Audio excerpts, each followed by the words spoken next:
Hello, welcome to Northern Monkeys Cricket Show. We are going to look ahead to a busy week or two of more than a week or two, probably a month of cricket in the Test series, England against India. There's a few Test series going on at the minute, but this is the Test series at the minute. Two of the top four sides in the world meeting now. They meet again later in the year as well, so we'll know each other very, very well by the end of the year. I think it's fair to say. We have Michael and Wayne for this quick little preview we're going to do. Hello. Can I just pick up on something you said there? You said top four sides. There's England, India, New Zealand. And West Indies aren't what they used to be. I think it's Bangladesh these days. Well, I know they've been picking up. It's the only one I can think of that could be anywhere near there. So all the other teams that could possibly, and they keep cancelling the tours, don't they? So it can't be anyone else. They do. Yeah. Must be Bangladesh. Well done, Bangladesh, getting top four. Yeah, absolutely. Get in there. Really pleased. Absolutely. England, India. It is a blockbuster series, making it England in India. Yeah. Yeah, it is. I'm really looking forward to it. I'm really giddy about it, I think. Tinged with a little bit of nervousness. I think it's going to be really, really tough. It's as tough as it gets, isn't it? Let's be fair. I mean, all joking apart, I don't think there is a tougher place to go and play cricket and win than India. I genuinely, I'd sooner be going to Australia or New Zealand. If you had to win a series, it's certainly not India. So yeah, it's teed up really well, I think. Yeah, our record against India is poor at the best. 2015 or 2016, where they absolutely battered us in one innings. They put about 700 on in an innings. We're definitely away from home. In 2016-17, we lost 4-0 in the 5-match series. Yeah, one of the games they put on about 700 against us in an innings. I remember. Absolutely just destroyed us. Completely it is definitely the hardest place to go in Test cricket. Yeah, you're right, Wayne. They've got 759 for 7 and declared. I want to say Chennai. Now you're asking. It was Chennai, which doesn't bode well. Bearing in mind the first two tests are both in Chennai. What? Just why did they pick there? That one gone. Well, why did you choose Chennai? Don't know. KL Rahul got out on 199 in that test, which is a heartbreaking one. And Karun Nair, who is not in the test squad as far as I know, got 303 not out. Wowzers. So, yeah, it was a good series, very good series for India. But they're known for being very, very good in their back guard. We'll go through a few of their danger men before coming on to England stuff. Wayne, the subcontinent's known as being a haven for spin, and Ashwin is one of the best in world cricket. To be fair, in England, he causes a lot of problems. It's going to be hard work against someone like Ashwin in India. Yeah, he's at top of his game as well. We're really going to have to pull something out there. Even with the likes of trying to combat this spin with the likes of Root on that. It's going to be a tough challenge against them. I'm not overly optimistic, I'm not going to lie. I think did he pass a milestone for wickets recently as well? That I saw. That might have been in one day, I was actually thinking about it. But he is a tough opponent at best of time, and in his favourite conditions, in Chennai, we're going to struggle. I think we've got to do is just use his feet more to him. We've got to get down to the pitch and ball. I know you're always risking stumpings and Pant's a good wicketkeeper, but I genuinely think it's the only way to play him out there. It is. I think that's why we went to Sri Lanka first, Mick, to go play against Sri Lanka, who all the pitches are much turnier, if that's a word, than India. I know it's not a word. It's a good one. It's not a word. No, it's never been a word. It's been it's turnering a lot in India, is it? Yeah. Yeah, I mean, I know where you're coming from, but the thing is now with India, they're nowhere near as reliant on spin as they used to be. their pace attack. Just I was reading on the I think it was BBC website earlier on. 60% of their Test wickets over the last 4 years have been taken by pacemen, which is significant. But having said that, our pace attack is not to be sniffed at. True. You've got Jimmy Anderson and Stuart Broad in there. Who've between them, I think they've got to have 1,000 wickets plus. Knocking on the door. So it's we've not got a bad pace attack ourselves. However, I don't think the issue here for us is going to be the bowling necessarily. It's going to be whether the batting can hold up, and the batting was suspect at times, with the exception of one or two, with one or two notable exceptions even in Sri Lanka. So I don't know. We'll have to wait and see. But yeah, I can see why they went, but I don't think they're as reliant on spin now as they used to be, are they? No, I mean, we'll come on to England in more depth at the minute, but you're 100% right on batting. I mean, I went through India's squad for this series, and there are 6 players in India's batting lineup averaging over 40. There's 1 in England. Yeah. And that's where England have dropped down from where they were, I don't know, maybe 5 years ago. Whenever we do badly, it's because the batting's let us down, not necessarily because the bowling's let us down. The bowling's pretty consistent, to be fair. Yeah. It's the batting that's the problem. Yeah. Which we'll find again in India, probably. On pace bowlers, Ishant Sharma caused a lot of problems in England last time. He's now got nearly 300 Test wickets. And Bumrah also has got 79 wickets, 17 Tests. The India aren't known for fast bowling, are they? You watch cricket for longer than me and Wayne. Yeah. They are more known of Kumble and Harbhajan Singh. Yeah. They're famous Indian bowlers. I'm sure there are some very good fast ones, but they're not standout ones like those two particular ones. No, absolutely. That was sort of when you looked at India and Pakistan. Pakistan were more sort of your pace bowlers, your swing bowlers, and India were always very heavily sort of spin based. Their game is more sort of complete now, isn't it? Their squad is more complete in terms of all round ability, and that's a worry.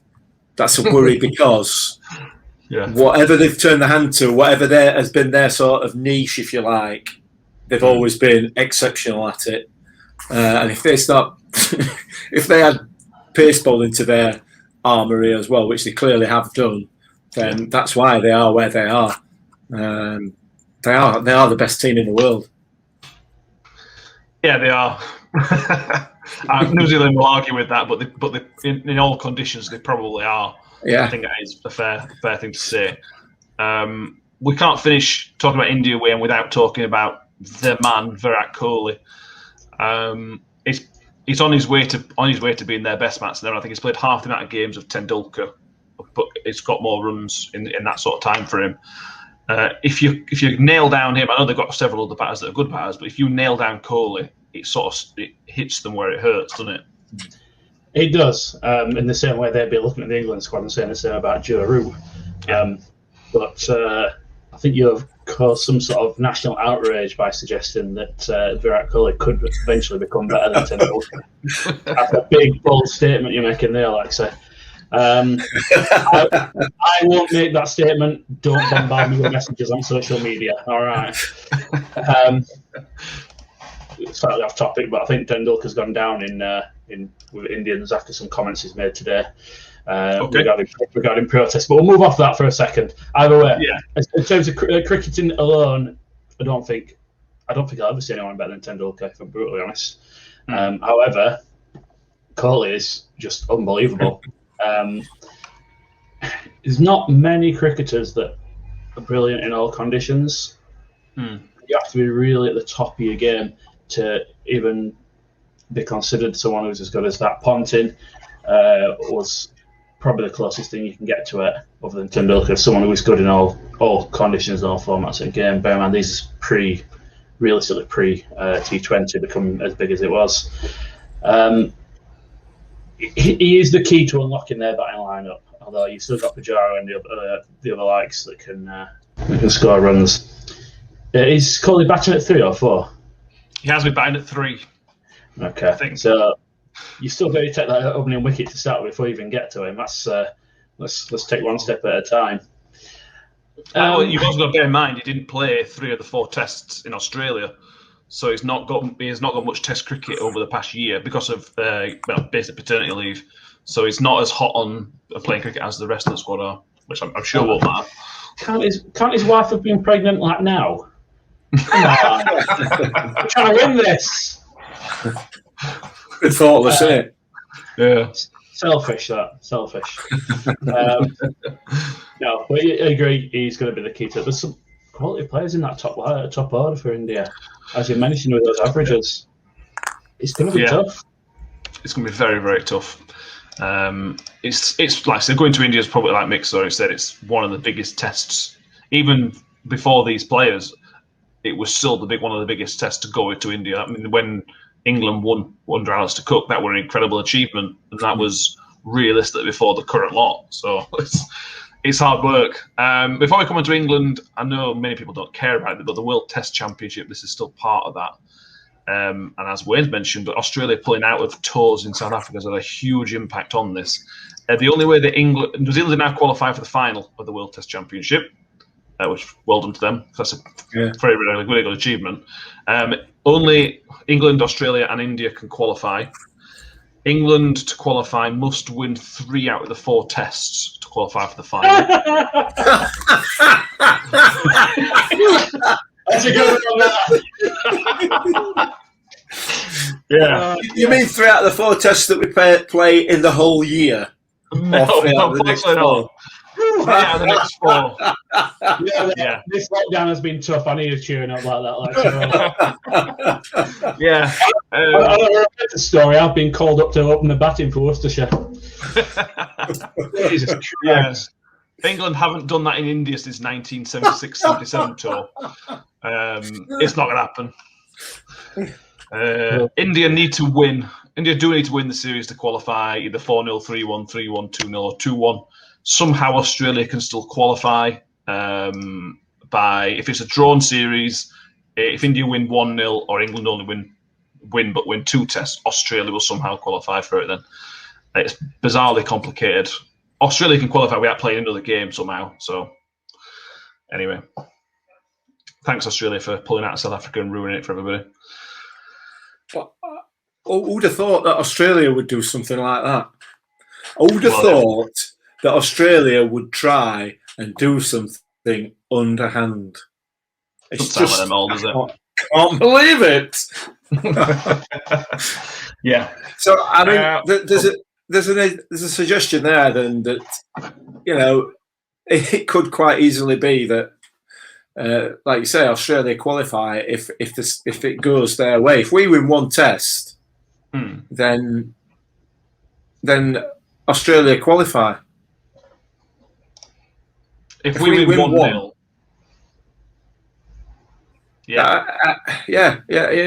So,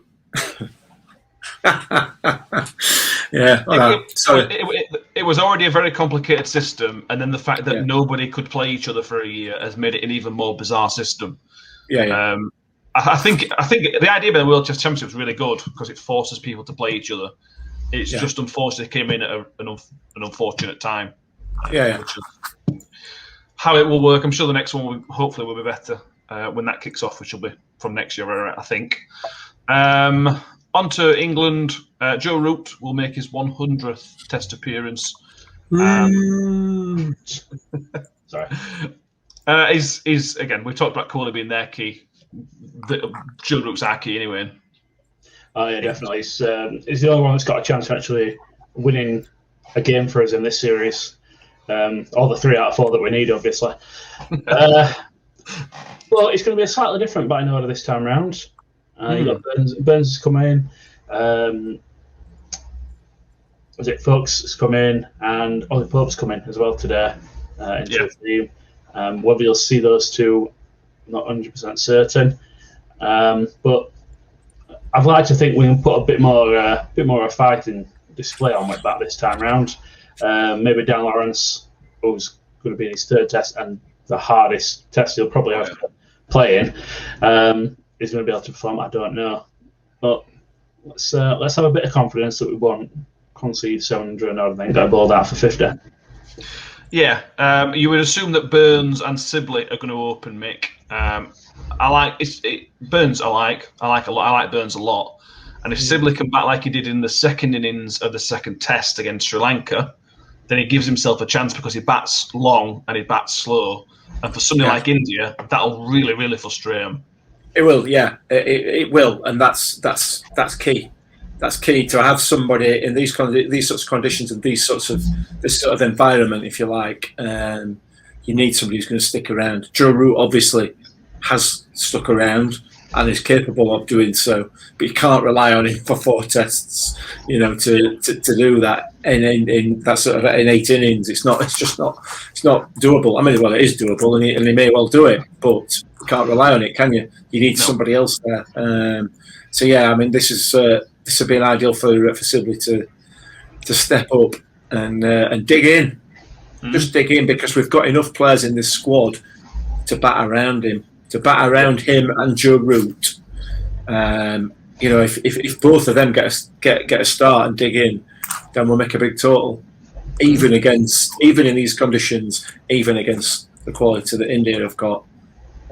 So fingers crossed. Hopefully, he'll be able to get in gear. Yeah. So folks will come in for the second Test onwards. Josh Butler's going to be rested after the first Test. And Zach Crawley sounds like he's fallen badly and may have broken something. I think that's the reason they've sort of maybe not rushed, but made sure that Pope's in the squad in case Crawley can't play. And the big two are back really better at Wayne, Archer and Stokes. Stokes obviously gives you an extra batting point of view, but it gives you that something special with bowling as well. Yeah, and obviously don't forget about Moeen Ali, who also back and could play a big part in the series. I'm not expecting him to be in the squad, but for the first Test. But I think as the series progresses, you might see an extra spin option coming in there. But Stokes lifts the team. Whether with bat or ball, and it's key to have someone like that when we play in India. And Jofra Archer, it'd be interesting to see how he adapts to playing in India, to be honest. There's obviously wickets in it for seamers these days, as Bumrah and Sharma have proven. Let's see if his out-and-out pace is going to be enough. Yeah, he's played T20 in India for a while. I know the T20 pitches are completely different, but it's not like he's going to somewhere that he's never played before. It's sort of a familiar environment, although he did play for Chennai. It might suit, like I said, those pitches, like Wayne just mentioned, if the bowlers like Bumrah and Ishant Sharma can get... Sharma's a pace man, Offers a pace man. I'm really interested to see how Archer does because he's still relatively new to Test cricket, isn't he? Yeah, he is. He's inexperienced, and this is going to be vital for him to sort of build that knowledge really of how to play in different conditions. And these are going to be different to, like you say, well, not different to what he's used to, because he has played there before, but not in Test cricket. And as we said before, Test cricket is a different animal altogether, isn't it?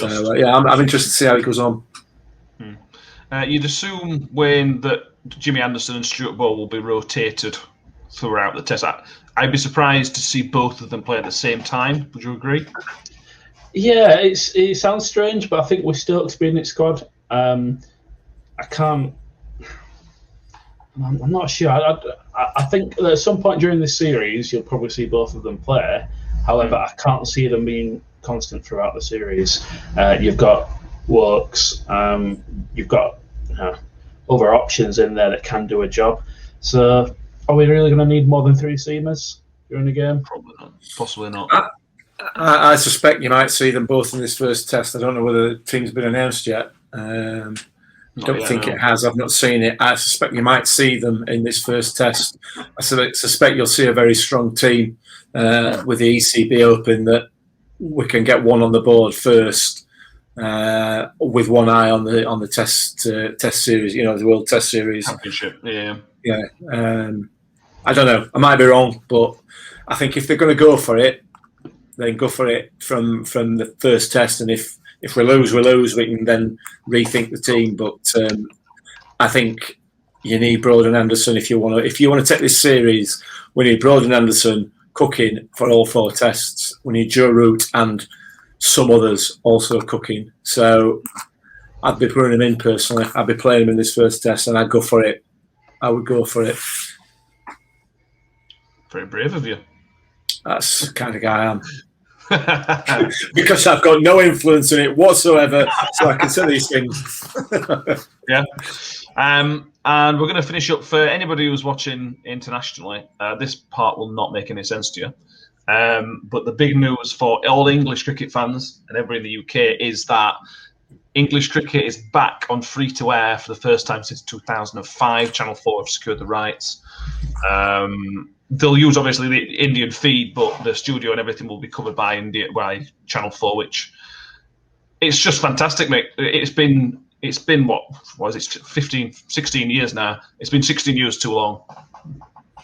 Yeah, I guess it has. I've got a massive soft spot for the Sky commentary team. Oh, I think they've been absolutely fantastic. And to be fair, I think Sky's coverage of cricket has been unbelievable as well. I know a lot of people don't like Sky, and I get that, and I understand why. But I think the coverage that Sky have given us over the last few years has just been nothing short of brilliant. But having said that, Channel 4's coverage hasn't been bad either. You know, true. So I'm glad because it's out there for more people to be able to watch. But that's the only reason, really. So yeah, it's good news. There's another reason in the way. There is another reason. There was only 2 reasons that people really got into Test cricket when it used to be on Channel 4. One was Richie Benaud, and 2 was Lou Bega. Yeah. Yeah. Fair comment, yeah. Humble number 5.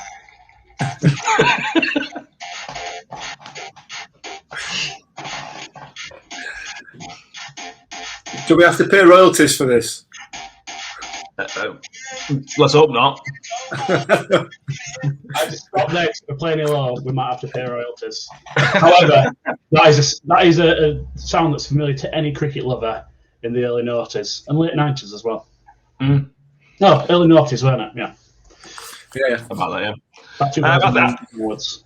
Yeah, I think fair to say that I'm sure Sky Sports aren't watching this, but Sky Sports coverage of cricket is one of the best things on Sky. I think their F1 coverage is also excellent. You can question their football coverage at times. The pundits they have on are not very good, but punditry on cricket, they almost always hit the spot. Everybody's very knowledgeable. Even the one when they get visiting ones in from Pakistan, West Indies, whatever, the visiting punditry is always fantastic as well. Yeah. But if you take Sky Sports' team and put it onto Channel 4, it'd be a winner. Days. I'm surprised they haven't found a deal for that, but yeah. What's Bumble going to be doing now for the next 2 weeks, 3 weeks? I'm sure they'll still be watching cricket. I'm sure they will. I'm just saying, Channel 4 need a presenter. I don't know what Mark Nicholas is doing these days, but what's David Gower doing? Let's get Gower on as Channel 4 presenter. I mean, that'd be brilliant, wouldn't it? And I get there's a lot of issues regarding having all white people presenting things, and there's got to be an inclusivity. But I'm sure there'll be plenty of other pundits to balance that out. And I think David Gower is one of the best, probably the second best behind Richie Benaud presenter that I've ever seen in cricket. So, go on, let's get Gower back. Yeah, I'm sorry to break your heart, Wayne. They've already confirmed the lineup, and he's not part of it. No. Yeah, Rishi Persad who's part of the Channel 4 sports team. Is going to be fronting it. Alistair Cook and Andy Strauss are going to be part of the studio. Which again, when they're 2 really, really good, very, very knowledgeable cricketers. I particularly like Strauss. Whenever he's on Sky Sports, I think he's really, really good. So yeah. Anyway, it's not in the UK. That means absolutely nothing to any of you. So I apologise for the last 5 minutes of that. So we're going to be doing roughly as best we can day by day coverage. At the end of each day, we'll come and have a 5-10 minute chat about the day, and then obviously we've got T20s and one days afterwards as well. Yes, so really good month or 2 of cricket for England. there's other crickets going off as well, which we may cover as well. So I think that's all we're going to do for this one, unless you two have got anything else you want to finish with. No. Cool. Ladies and gentlemen, this is Matthew Lags. Subscribe to the YouTube channel because there'll be more stuff, more cricket stuff. We're going to do some other stuff over the next week or two as well, and there's some football stuff if you're interested in there as well. So thanks, Mick. Thanks, Wayne. You're welcome. Thank you as always. See you all soon.